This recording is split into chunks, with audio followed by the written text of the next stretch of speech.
Donc le temps est... J'ai jusqu'à quelle heure là? Il est moins 25 40 minutes. Mais je suis très heureuse d'être ici ce matin avec vous. Et merci de cette présentation. Simplement un peu impressionnée de démarrer la session, surtout devant un public éminent comme vous êtes. Pour une autre raison aussi, c'est que le thème nous invite de façon presque incontournable à prendre des textes qui sont, parmi les textes de la Bible, ceux dont l'interprétation a été le plus remise en question dans les siècles derniers. Voilà, ça c'est un... Et puis ce sont des textes que vous connaissez très bien. Voilà. Et puis la dernière chose, c'est que nous sommes dans un temps de l'urgence et qu'on ne peut pas, me semble-t-il, parler des problèmes d'écologie aujourd'hui uniquement en termes académiques, mais c'est une question qui nous presse. Où atterrir, poser la question, interroge Bruno Latour, et maintenant il vient même de publier « Où suis-je ?» D'où cette question que je vous propose de voir, que nous voyons ensemble, de façon, d'une manière qui nous touche, et qui est « Qu'avons-nous fait de la Terre ?» Pour aborder cette question énorme, je vous propose d'adopter une démarche, c'est-à-dire de prendre la Bible, non pas comme une succession de morceaux choisis ou découpés, mais comme un tout orienté, et si j'ose cette démarche, c'est que d'autres l'ont fait, bien, qui ont d'autres compétences que moi l'ont fait. Je veux citer notamment Paul Beauchamp, qui écrit La création et la préface du récit de l'histoire, qui à son tour est une mise à l'épreuve des promesses de la création. Nous verrons donc d'abord comment le double récit de la création, positionné en tête de la Bible, montre et dit ce que sont le monde, l'humanité qui s'y trouve et par conséquent leur devenir dans leur réalité profonde et dans leurs interrelations. Il donne dès lors une clé d'interprétation de l'histoire et des histoires racontées dans les livres qui suivent. Posséder la terre, habiter la terre. Que nous dit la Bible sur la façon d'exercer cette responsabilité confiée à nous, les humains, par un Dieu indissolublement présent et transcendant. Alors, au début, donc, la Genèse. Et avec ces deux récits, je précise bien qu'il n'est pas question ici de pouvoir parler de l'histoire de la réception des textes, ni même de leur datation. Je suis l'ordre canonique. En tête, un double récit de création, ce qui est intéressant. Le premier se présente comme une procession grandiose, parfaitement ordonnée par séparation à partir du chaos originel, sous l'action d'un unique créateur, Dieu. Le verbe créer en hébreu a cette particularité que c'est toujours Dieu qui en est le sujet, ce qui signifie que Dieu est le seul à pouvoir accomplir cette action. Or, Dieu crée par la parole. C'est un mot sur lequel nous reviendrons. Et le mot dabar en hébreu signifie une parole efficace et fiable qui dit ce qu'elle fait. Il dit la création advient. Ajoutons qu'ainsi présentée, l'action divine déploie une maîtrise douce puisqu'elle ne détruit rien et elle ouvre généreusement à la vie. Un Dieu omniprésent et invisible. Sujet de tous les verbes, il occupe tout l'espace du texte. Mais qui est-il véritablement? Et pourquoi veut-il que le monde soit? Le texte ne le dit pas. De sorte que si on peut entrevoir quelque chose de ce Dieu, c'est de manière indirecte, à travers la manière dont il s'y prend pour créer, et peut-être aussi à travers son image. Une nature désacralisée et autonome. Alors je m'arrête d'abord. Nature, vous ne trouverez pas le mot dans la Bible. Le mot n'existe pas. C'est un mot qui a été un concept qui a été forgé par la philosophie grecque à partir du terme physis qui signifie faire naître, avec l'idée que ce qui est de l'ordre de la nature résulte de son propre dynamisme. La Bible, elle, qui dès le premier verset, elle adopte dès le premier verset une toute autre perspective et proclame l'univers non comme nature, mais comme créature de Dieu. Ce qui implique à la fois distance et relation. Des êtres vivants autonomes. C'est ce que signifie l'insistance sur le fait qu'ils sont créés en étant capables de se reproduire, je cite, selon son espèce, dans un espace-temps désacralisé. Aucune tentation de diviniser ni le soleil, ni la lune, ni les étoiles. Ils sont créés pour leur fonction. Ils servent à, et pour leur utilité. Des êtres vivants confiés à l'humanité. Alors, qui est-il là-dedans? Indissociable et dépendant de tout ce qui a été créé avant lui, la nourriture notamment, l'Adam mâle et femelle, d'emblée, créé à l'image de Dieu, est à la fois au cœur et en tête de la création. En ce sens, le récit n'est pas anthropomorphique, anthropocentrique plus exactement, et plus encore, en veillant à préserver l'harmonie du créé voulu par le Créateur, il le rend présent au monde. Et puis, le 7e jour. Le 7e jour, après les 6 jours et les 10 travaux, le texte aboutit à un jour sans travail, auquel l'auteur donne un relief tout particulier dans un style et un vocabulaire nouveau, qui le place tout à fait à part dans la séquence des jours. C'est le jour par excellence, le jour de la contemplation, mais c'est aussi, et ayons ça en tête, c'est aussi le jour où Dieu s'efface pour laisser place à ses créatures. Troisième élément sur lequel il faut insister, plutôt qu'un commencement, parlons d'un absolu à valeur programmatique. Le Bereshit initial qui ouvre le Pentateuque et la Bible tout entière n'a pas, contrairement à ce qu'on a pu penser, n'a pas une valeur chronologique. La création ainsi présentée en est le modèle absolu et à ce titre, on peut dire qu'elle la surplombe autant qu'elle la fonde et elle en commande tout le devenir et en donne le sens. Les tolédotes ou histoires qui curieusement apparaît au verset 2-4, c'est-à-dire à la fin, alors qu'on l'attend d'habitude au début, signifie l'interdépendance de tous les éléments de la création, partie d'un tout articulé les unes avec les autres, engagées dans une histoire et confiées à la gouvernance de l'humanité. Arrivons à Genèse 2. Alors là, on change de monde. Nous découvrons une toute autre face.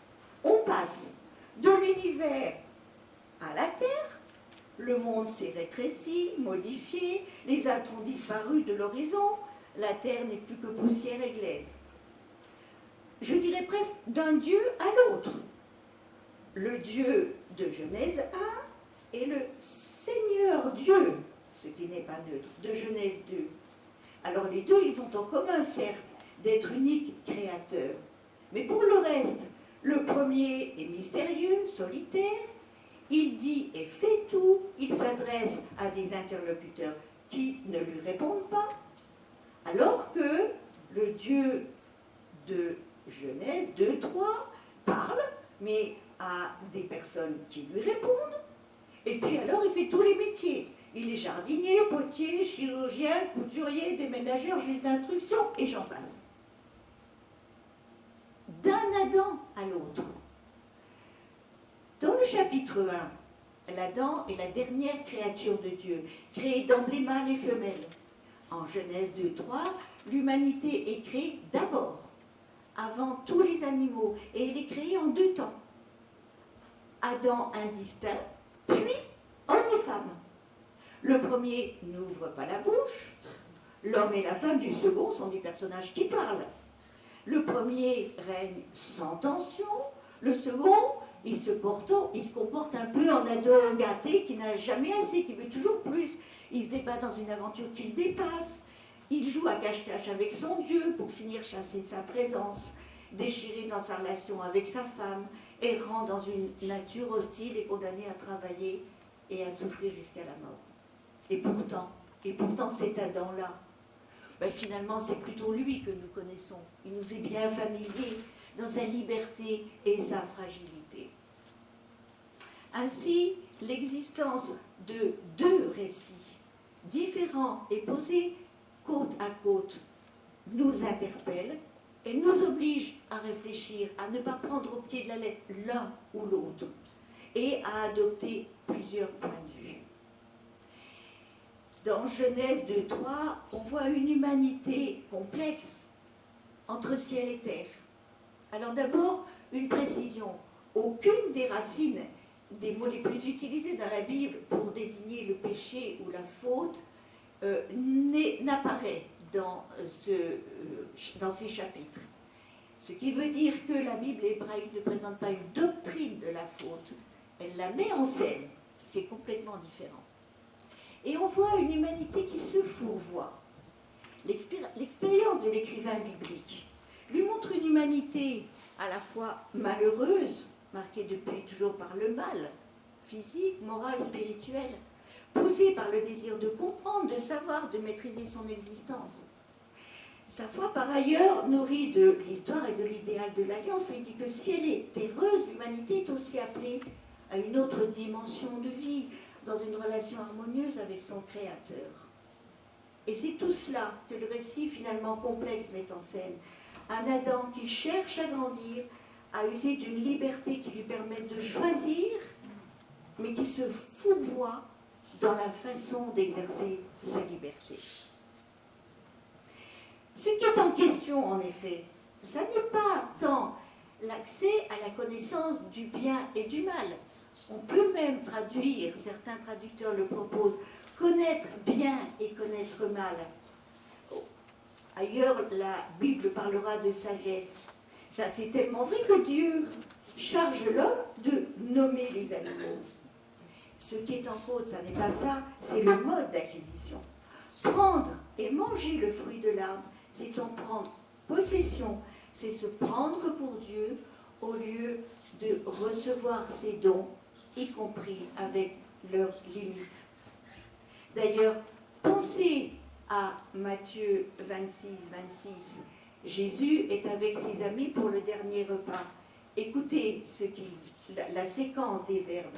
Il donna leur pain et leur dit « Prenez et mangez ». Dans Genèse, on a « Elle prit, mangea, donna ». L'ordre est inversé. Les conséquences ne se font pas attendre. D'abord, le dialogue, on a parlé de la parole au début, hein. Le dialogue rompu, c'est quand tout semble en place, et quand tout paraît en place, oui, pour que se réalise le dialogue entre Dieu et ses créatures, que tout se détraque. Dans la bouche du serpent, le commandement qui était lien devient frein à l'épanouissement humain. Tout se précipite, se défait, l'homme et la femme se cachent désormais l'un devant l'autre et tous les deux devant Dieu. Ils s'accusent en cascade, les altérités fécondes de dialogue disparaissent et chacun se replie sur lui-même. Ne restent que les distances qui séparent, devenues infranchissables.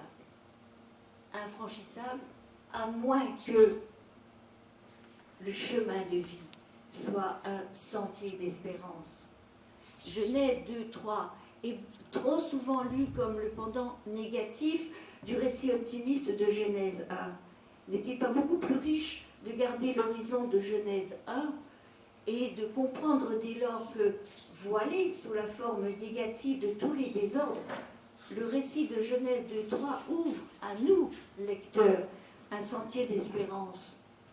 celui du chemin de l'arbre de vie, non comme un retour en arrière, le chemin est désormais gardé, mais comme une entrée dans l'histoire. Et cette vie-là, non pas l'immortalité du serpent ou celle dont rêvent les héros mythiques, cette vie-là est sans limite. C'est celle dont nous parlera Jésus de Nazareth. Nous en arrivons maintenant donc au deuxième point qui est celui des interpellations bibliques dans l'histoire. Et j'ai choisi de prendre deux pôles qui sont posséder la terre puis habiter la terre. Alors, je vous demande dès maintenant de bien avoir en tête que je vais faire des bons, des sauts, mais il me semble que c'est parlant. Alors, la terre à cultiver, d'un côté, c'est la difficulté du travail de la terre qui est soulignée. Avec la malédiction de Genèse 3, 17, 19, le sol sera maudit à cause de toi. C'est dans la peine que tu en tireras subsistance tous les jours de ta vie. Il fera germer pour toi l'épine et le chardon, etc., etc. Et de l'autre, l'homme le lui a bien rendu à la terre. La Bible montre une terre meurtrie par les hommes qui l'ont outragée et non ouvragée. Je reprends là la terminologie de Pascal Hide dans Les 4 sens de la nature, de l'émerveillement à l'espérance. Écoutez par exemple le livre de Job. La terre, elle d'où sort le pain, fut ravagée en ses entrailles comme par un feu. Ses rocs sont le gisement du saphir, et là se trouve la poussière d'or. Les rapaces en ignorent le sentier, et l'œil du vautour ne l'a pas repéré, etc. Dans les rochers, on a percé des réseaux de galeries. Tout ce qui est précieux, l'œil de l'homme l'a vu. Autrement dit, l'humanité est capable de trouver ce que les animaux, même les plus féroces, ne trouvent pas. Mais ils sont capables de le trouver pour trouver de l'or ou des pierres précieuses. Alors que quand il s'agit de la sagesse, ils sont beaucoup moins inventifs. Je continue le même chapitre, le même récit. Mais la sagesse, où la trouver? Où réside l'intelligence? On en ignore le prix chez les hommes et elle ne se trouve pas sur la terre des vivants. Du coup, la relation avec la terre nourricière est pervertie, et quand on en arrive à l'agression extrême, on en arrive par exemple au récit du déluge.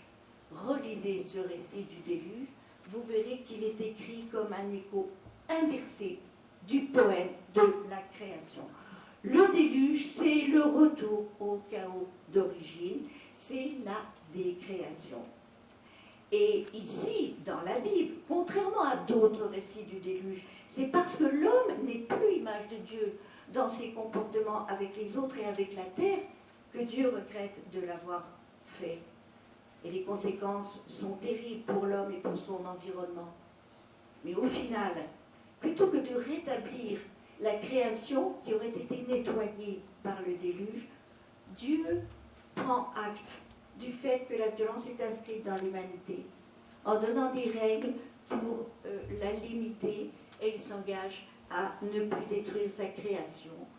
L'arc-en-ciel est signe désormais de paix et de bénédiction. Je vous lis Genèse 9, verset 16. L'arc sera dans la nuée et je le regarderai pour me souvenir de l'alliance perpétuelle entre Dieu et tout être vivant, toute chair qui est sur la terre. Le mouvement de décréation, en somme, très présent dans la Bible, n'est jamais une fin. Dans son engagement avec le créé, Dieu cherche inlassablement à renouer avec l'humanité jusqu'à la venue de Dieu lui-même par son Fils Jésus. La terre donnée, après la terre à cultiver, je parle de la terre donnée en héritage. D'abord, il y a un unique pour la Bible. Un seul peut donner la terre, un seul donateur légitime, c'est Dieu. Puisqu'il est seul à l'origine de la création, Dieu en est le seul véritable propriétaire. Le psaume 24 chante « Ô Seigneur, le monde et sa richesse, la terre et tous ses habitants, c'est lui qui l'a fondée sur les mers et la garde inébranlable dans les flots. » Je vous ai mis quelques citations dans le dossier qui vous est donné. Et au chapitre 12 de la Genèse, Dieu, donc l'unique propriétaire, prend l'initiative de faire alliance avec le patriarche Abraham. Et au cœur de cette alliance, il y a la promesse d'une terre. Le Seigneur dit à Abraham, quitte ton pays, ta parenté et la maison de ton père et va vers le pays que je te montrerai. Abraham part sans connaître le lieu où il sera conduit et suit la très longue histoire que vous connaissez, marquée par la promesse renouvelée, la révélation du nom divin, le don de la loi et par l'alliance devenue bilatérale.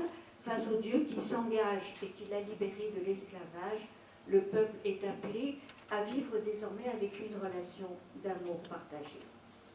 Un chemin de confiance, comme un leitmotiv, je le rappellerai, un chemin de confiance et de liberté s'ouvre à lui, mais chaque fois c'est un chemin qu'il devra choisir. Et hélas, vous allez le voir, la possession de la terre est souvent une possession dévoyée. Pour en parler, je vais vous raconter une histoire, comme fait si souvent la Bible, celle du pauvre Naboth. Nous sommes au 8e siècle avant Jésus-Christ. Le roi Akab a une riche propriété dans la partie la plus fertile du pays, mais influencé par Jézabel, qui est la fille du roi païen de Tyr, il s'éloigne de l'idéal de l'alliance et va jusqu'à abuser de son pouvoir pour s'enrichir, lui, personnellement. Et il se trouve que Naboth, c'est pour ça qu'on dit le pauvre, il a la malchance d'avoir justement une vigne qui jouxte la propriété du roi. Alors le roi va d'abord la lui demander. Et puis Naboth n'est pas d'accord, donc pas de difficulté, Akab va finalement la lui confisquer, et plus simple encore, il monte un faux procès et il est liquide, il est lapidé. Or, ça c'est très intéressant. Voici la réponse que Naboth fait au roi qui lui demande de lui céder sa vigne. Que le Seigneur mette en abomination si je te cède l'héritage de mes pères. La formulation mérite l'attention, parce qu'elle traduit à la fois la fierté d'appartenir à la tradition monothéiste d'Israël. Le Seigneur n'est pas le Baal de Jézabel. Et aussi la conscience de n'avoir pas le droit de vendre ce qui est un don. Nous y revenons. Ce qui est un don. Le don que le Seigneur a fait à sa lignée. Et cette histoire met en opposition deux visions. L'une pour laquelle la possession de la terre est une question économique, et l'autre, celle de la terre comme un don reçu, et reçu en même temps qu'une tradition, une culture, une religion. La question est doublée par le lien entre l'abus de pouvoir des puissants et l'équitable répartition de la terre entre tous. Piétiner les droits de celui qui est plus pauvre que moi jusqu'à prendre sa vie va souvent de pair avec l'accaparement de la terre et la confiscation à son profit personnel des biens dont tous devraient être bénéficiaires. Les prophètes n'ont cessé de dénoncer ces abus. Écoutez par exemple Ézéchiel, ainsi parle le Seigneur Dieu, malheur aux bergers d'Israël qui se paissent eux-mêmes. N'est-ce pas le troupeau que les bergers doivent paître? Ne vous suffit-il pas de paître un bon pâturage? Faut-il encore que vous fouliez au pied le reste de la pâture? Et j'avance, ainsi mon troupeau doit pâturer ce que vos pieds ont foulé et boire l'eau que vous avez troublée. Le dérèglement des hommes, bafouant les règles de l'alliance, entraîne le dérèglement social dont les indigents sont les premières victimes, et c'est finalement la création tout entière qui est déréglée et elle retourne au chaos. Là, il faudrait citer tout Amos.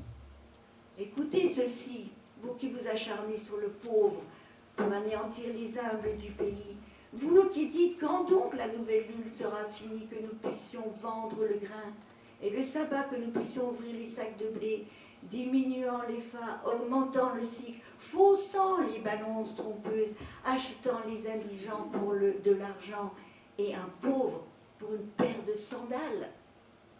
À cause de cela, la terre ne va-t-elle pas frémir? Et vous voyez le lien entre les deux. Et l'oracle continue, je ferai se coucher le soleil en plein midi et enténébrerai la terre en plein jour. Ce qui s'ensuivra ressemblera à un jour d'amertume. Nous sommes complètement dans la décréation. Alors, posséder la terre nécessite une attitude qui est d'abord une attitude intérieure. La première, écouter les leçons de la sagesse, parce que c'est apprendre à s'ajuster à ce qui garantit l'ordre du monde et le rend à la fois bon et aimable. Lisez le Siracide ou Coëlette. Celui qui est la sagesse au contraire chérit la mort. Et là, nous voyons que nous sommes dans la lignée de Genèse 3. La connaissance du bien et du mal, si elle ne vient pas de Dieu, est une illusion. Elle ne peut conduire à la vie. C'est aussi la leçon de Job. Et c'est ce qui conduit à adopter une attitude d'acceptation du don dans la confiance. Et pour ça, je voudrais réfléchir avec vous à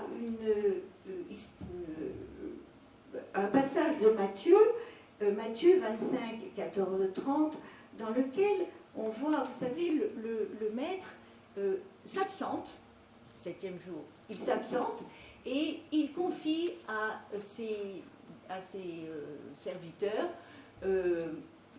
selon leur disponibilité, à l'un 10 talents, à l'autre moins et à l'autre 1. Et ils n'ont pas la même attitude.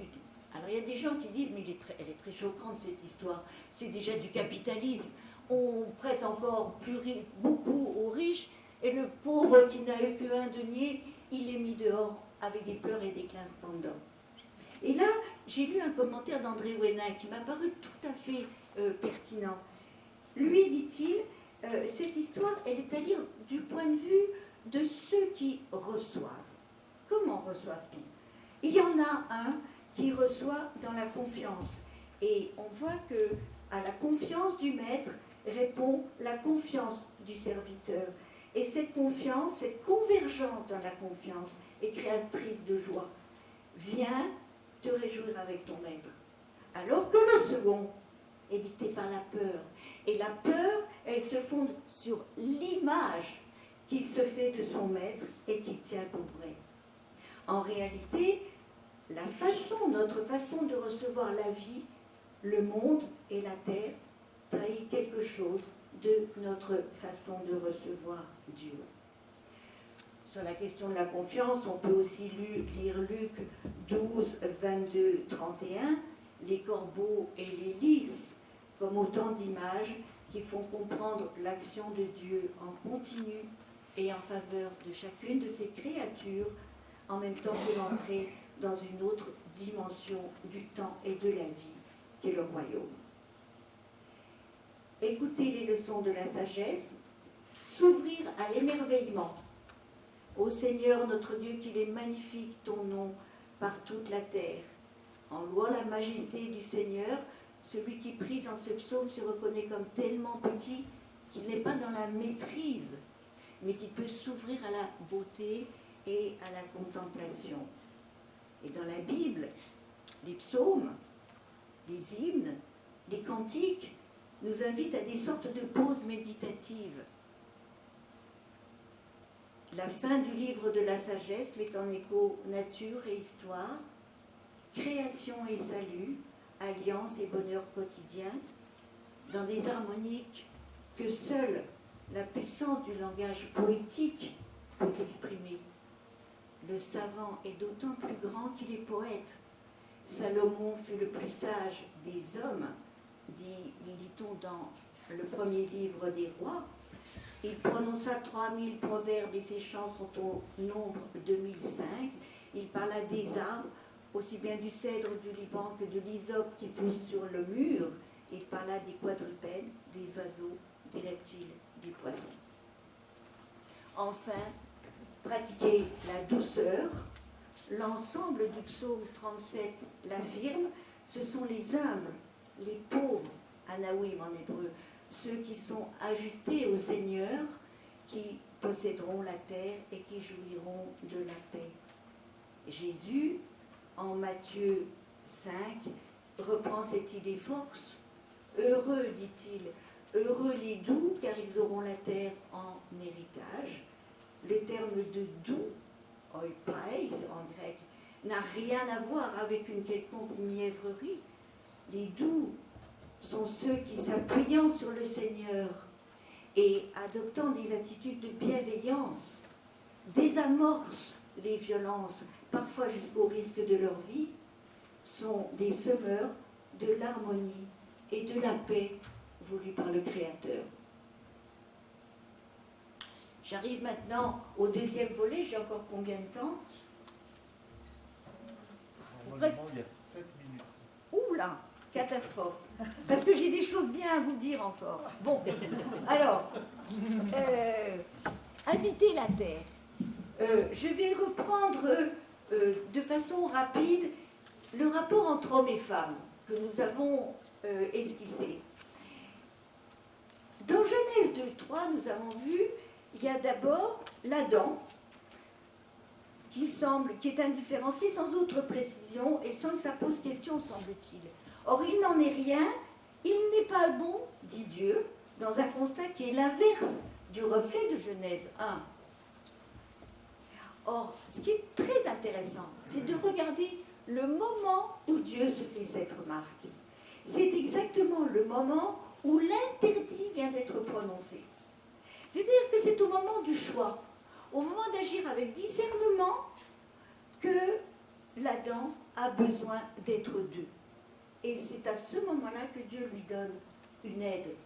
Et attention, aide, ne le prenons pas dans un sens restreint, c'est exactement avec ça que nous avons commencé la journée. Dieu vient à mon aide. C'est le seul moment dans la Bible où ce mot est employé pour un être humain. Habituellement, c'est Dieu qui vient à l'aide, en aide de la détresse. Qu'est-ce que ça signifie? Ça signifie encore la sécularisation dont je vous parlais. L'homme a besoin de l'homme pour être aidé. Il ne faut pas attendre de quelqu'un d'autre.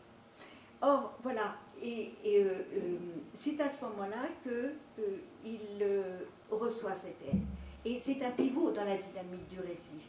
La femme est alors bâtie, puisque la côte, en fait, c'est un terme architectural, et émergeant de son sommeil, l'humain se découvre être deux, devenant en même temps et par là même l'homme masculin face à son autre féminin, et l'homme auteur d'une parole en je pour la première fois, et une parole dégagée de toute nécessité instrumentale, splendeur de ce premier hymne du monde, de cet instant de nudité sans honte, de transparence et d'harmonie parfaite entre l'homme et la femme, au cœur de la création voulue par Dieu. Hélas, le dialogue ne naît pas, ni entre l'homme et la femme, ni entre l'humanité et Dieu. Le dialogue reste en suspens. Le je masculin ne voit dans la femme que celle qui est semblable à lui, mais pas ce qui en elle est différent de lui. Le je n'est pas suivi d'un tu. Et comment interpréter le silence de la femme? Entre Dieu et l'humanité, alors là, je dirais que c'est le venin de la troisième personne. La stratégie du serpent, c'est de mettre Dieu à distance, en parlant de lui à troisième personne. Après avoir entendu le premier hymne du monde, nous entendons susurrer la première parole de soupçon, celle qui travertit le don. Il n'y aura plus alors qu'à passer du soupçon à la prise de possession. Et tout ça aboutit à une action sans parole.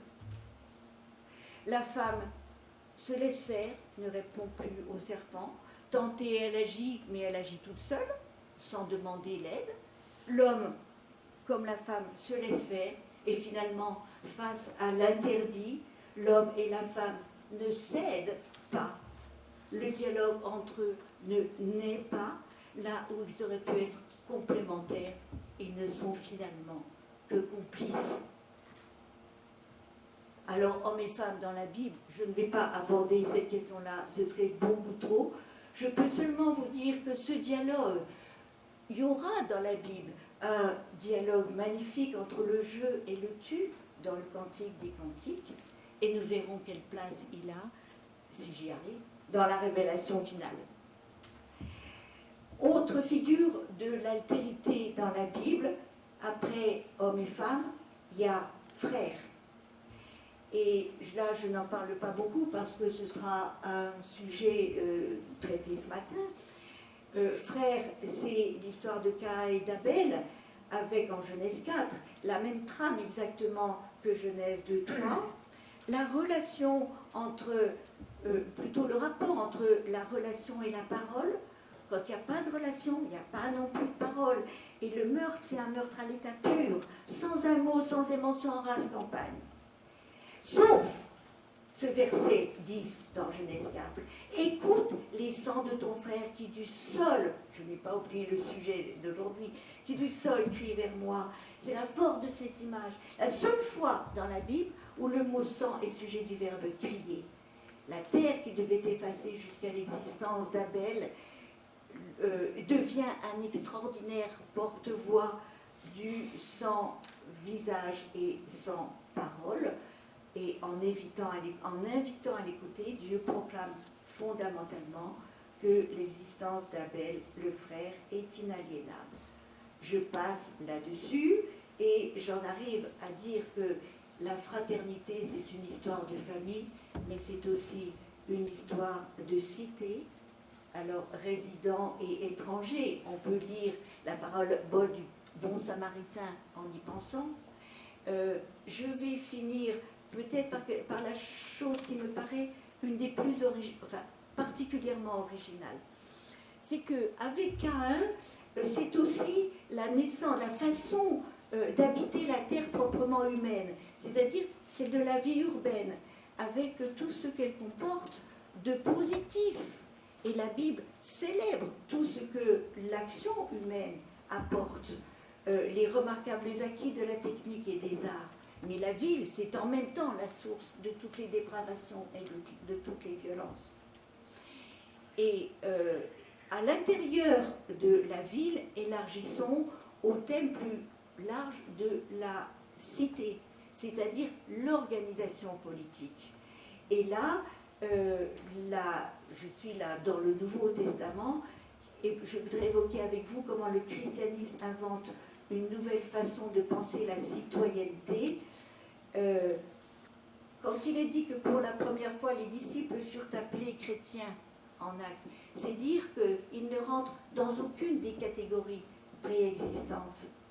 Et quant aux paroles du royaume, surtout, ce ne sont pas des paroles qui invitent à aller voir ailleurs, elles sont terrestres, agricoles, il est question de graines, de blé, etc. Et s'il y a rupture, c'est parce qu'elle parle d'un royaume qui n'est pas un royaume ailleurs, mais qui invite à changer de regard. Elle rend visible le royaume en rendant perceptible, et là je prends un terme de Daniel Marguerat, en rendant perceptible l'extravagance du Dieu d'amour sur la terre. Et l'affirmation selon laquelle il n'y a plus ni juif, ni grec, ni esclave, ni homme libre, par cette affirmation, Paul, en refusant de faire du groupe chrétien un peuple ou une catégorie, signifie que l'évangile n'est pas un système législatif particulier, mais ce qui interpelle tous les systèmes législatifs et politiques. Et on arrive au dernier livre de la Bible, la Révélation ou l'Apocalypse, qui est vers la réconciliation. Je prends encore un terme de Pascal Hide, et vous voyez que la dernière image se finit sur une ville, voilà, la ville qui est reconnue, hein, pas dans un jardin, une ville descendue d'auprès de Dieu, réconciliation entre les hommes et le Seigneur. Et dans cette ville, il y a une place, mais sur cette place pousse un arbre. Réconciliation entre le jardin, entre la nature et la vie sociale. Au terme de l'histoire, les images se superposent, aucune ne pouvant épuiser ce qu'elles annoncent, et le final n'est pas une fin. Dans l'avenir que Dieu promet, il y a une place pour la nature, pour l'homme, pour le fruit de leur activité. Récapitulant cette réconciliation, l'histoire apocalyptique, c'est-à-dire révélante, débouche sur le dialogue entre le désir de Dieu et celui du cœur humain. Ce dialogue, dont je vous ai parlé tout à l'heure, est enfin et en plénitude celui d'un je et d'un tu qui s'interpellent et s'appellent. Il est en suspens, ouvert à tous ceux d'entre nous qui voudront y prendre part. Et j'ai fini ou j'ai juste une... Non, je finis pas la conclusion. On peut finir par là. C'était une belle chute. Oh,